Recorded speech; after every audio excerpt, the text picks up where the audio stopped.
Hey everybody, welcome to the Hockey Writers News and Rumors. We have another episode of the Canucks, and I'm here with Matthew Zator.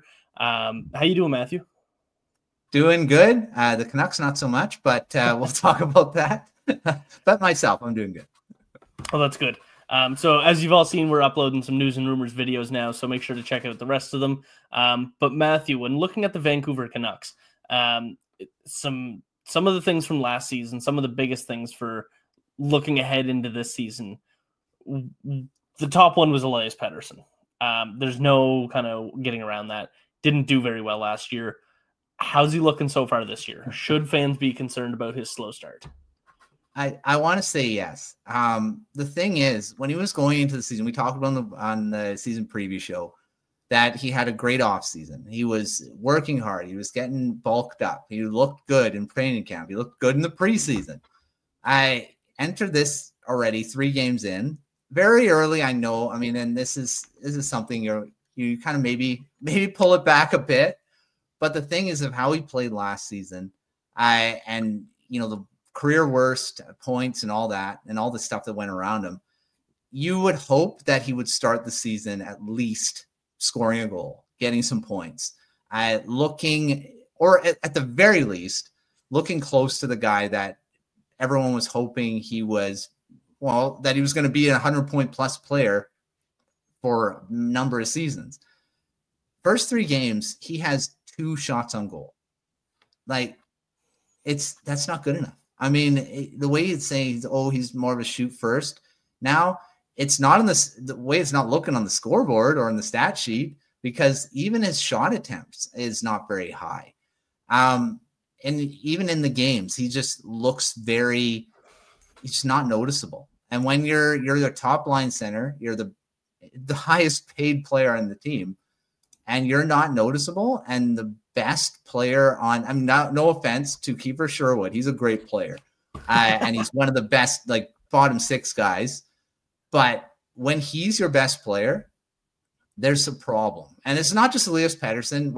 I'm dunking on him right now because that's who we're talking about. But I mean, we'll talk about the rest of the team in a few minutes. But I feel like it just looks like last season, unfortunately. And that's just something that everyone was hoping that was going to be a change, at least a bit of a change, especially how he started, with his offseason work and the preseason, because he looked pretty good in the preseason.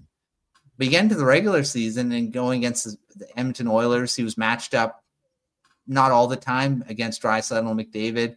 Of course, they're going to skate circles around a lot of players, but you'd hope that he maybe shows a bit of that. And then against, even against the Flames, I don't think he really stood out. And then against the Blues, he was kind of invisible as well. So again, very early, but it's not looking good so far for what was the hope that he was going to be at least a lot better than last season. Yeah, I mean, so I know you do a lot of great things for the Hockey Writers, and you're just so happen to not be the athletic therapist for the Vancouver Canucks.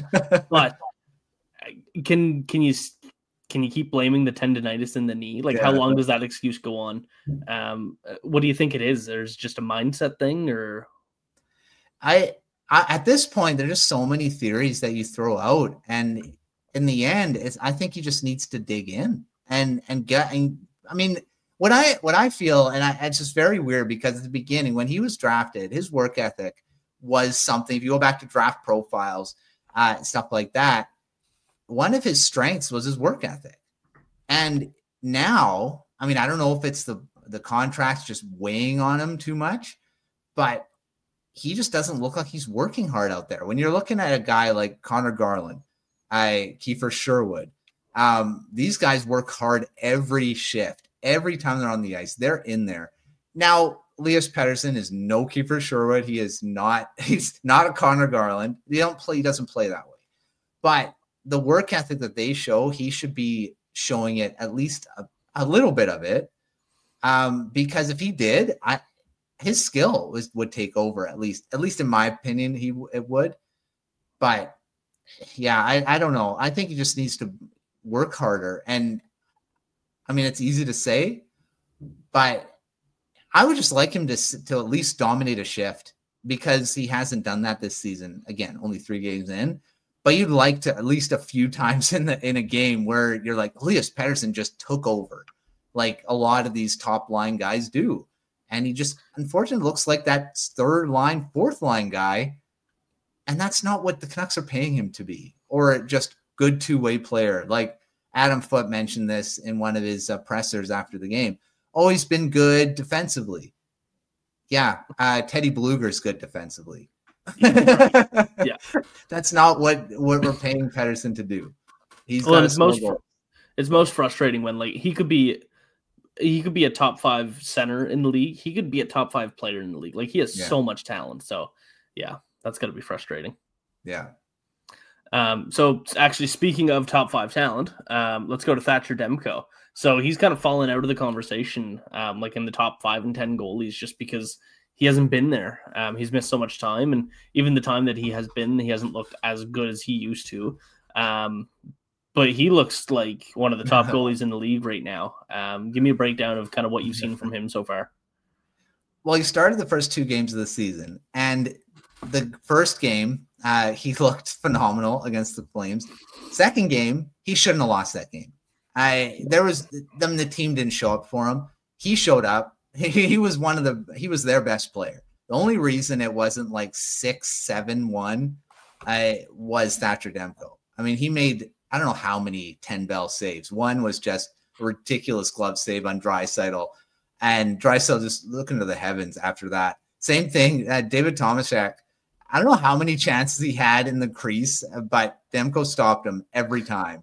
He probably has him in his nightmares or in his dreams right now because, the Oilers won the games. Maybe not as bad, but he's amazing.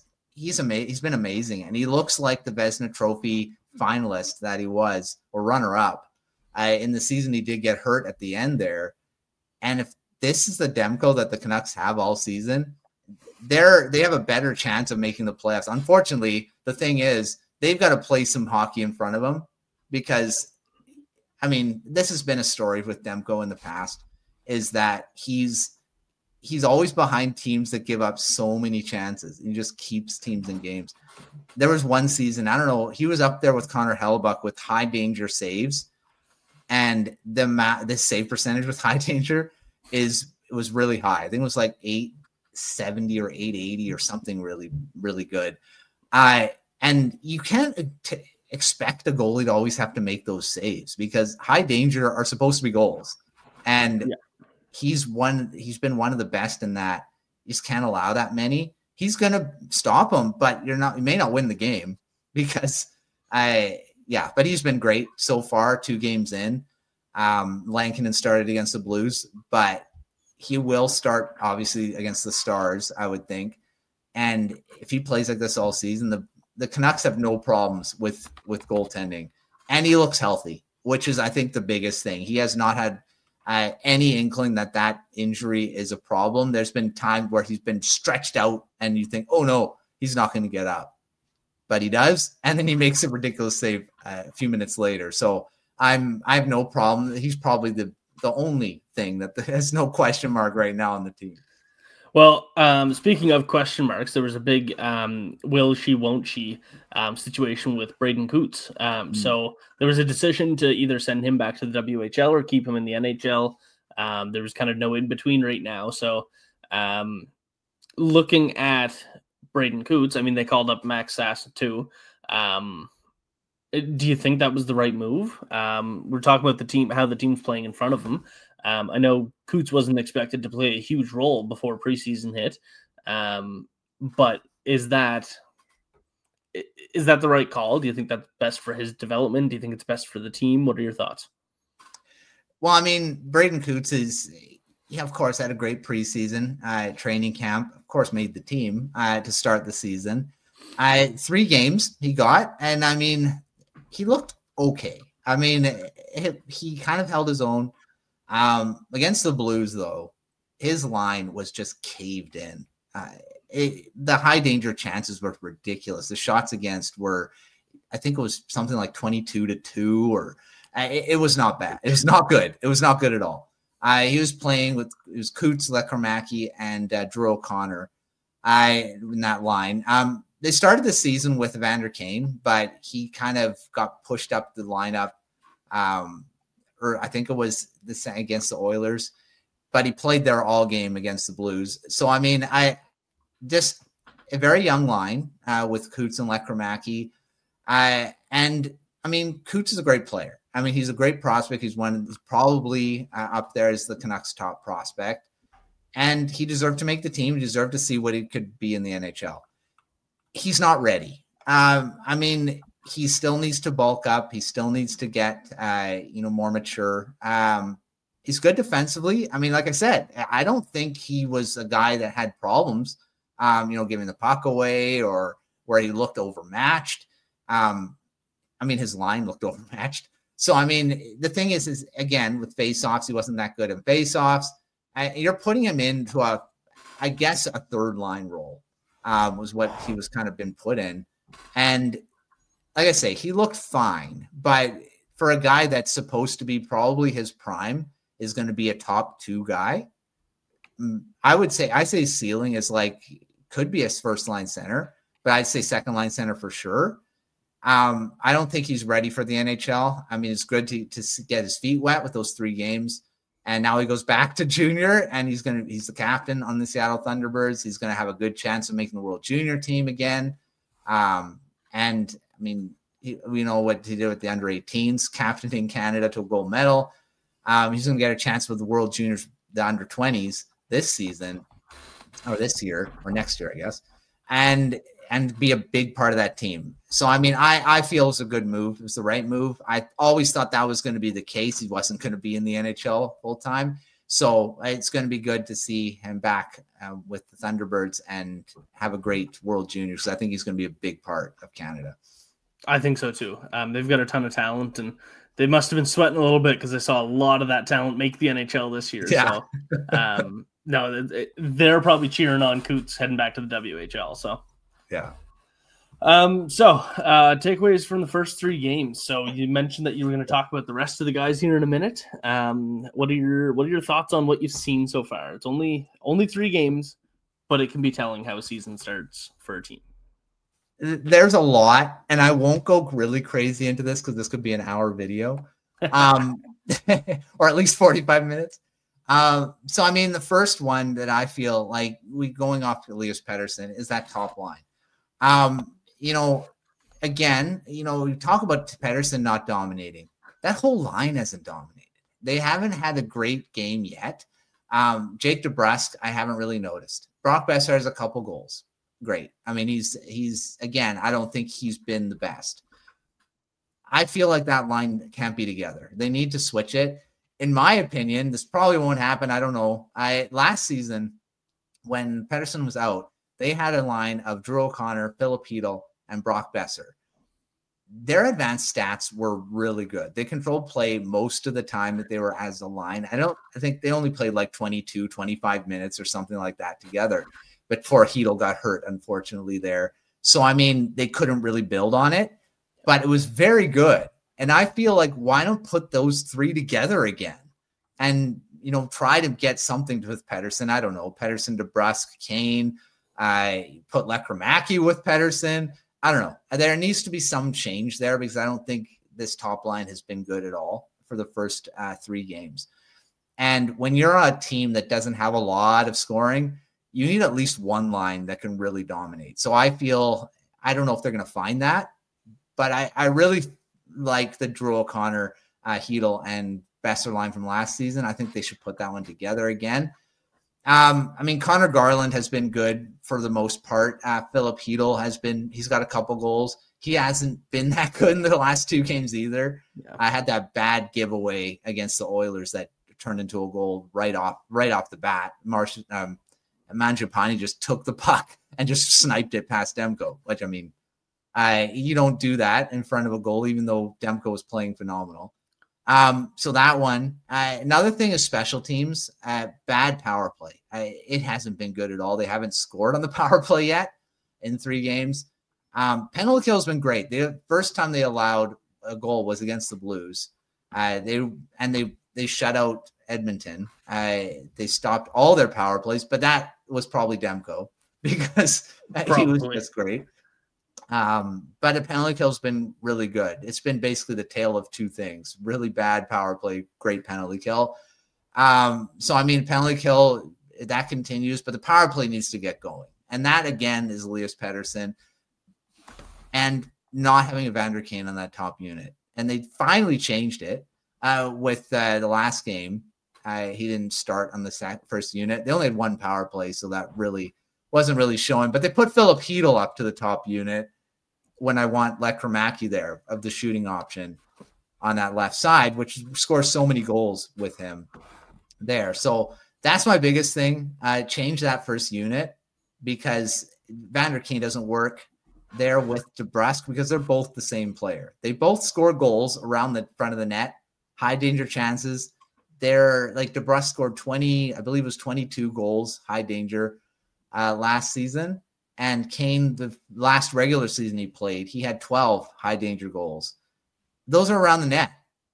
Kane does not, and the way they were set up on that power play, he was set up where Lekramaki is on that left circle. Yeah.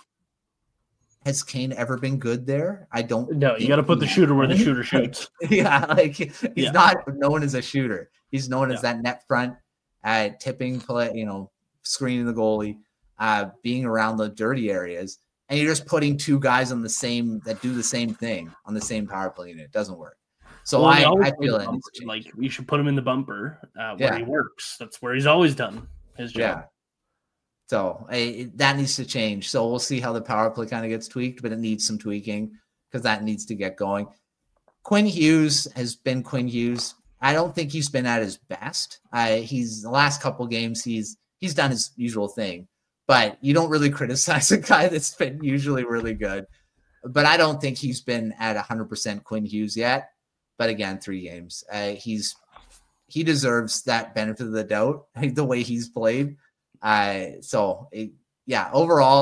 needs some changes. Defensively, the Canucks haven't been that good. And Adam Foote, I would think, should have a good defensive system. I haven't seen it really yet.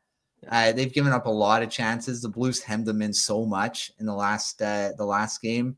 And even the Oilers were just dominant. And the Canucks, I think, looked the only real time they looked good was probably the third period against the Flames. That was it. They haven't really had a really good full game yet. So hopefully in this road trip, it's a tough road trip coming up, playing against the Dallas Stars, who's one of the best teams in the West. I maybe can get it going against the Chicago Blackhawks. But the Blackhawks have been pretty good to start the season, even though they don't have a lot of wins. And the Canucks don't usually play against bad teams either. So we'll see. We'll see how it goes in the next few games. But tough road trip coming up, and a lot of these questions need to start getting answered. Or we went in the Senators news and rumors. This is a must win, I think, against the Stars to kind of quell some of these concerns early on. Yeah, I mean, it's hard to label a game a must win, but just for the sake of the identity of the season, first impressions last. So your first 3-4 games, they got to be more impressive than what Vancouver's been showing. Yeah. Matthew, thanks for joining me on this episode of the Hockey Writers News and Rumors. And we will catch you next time.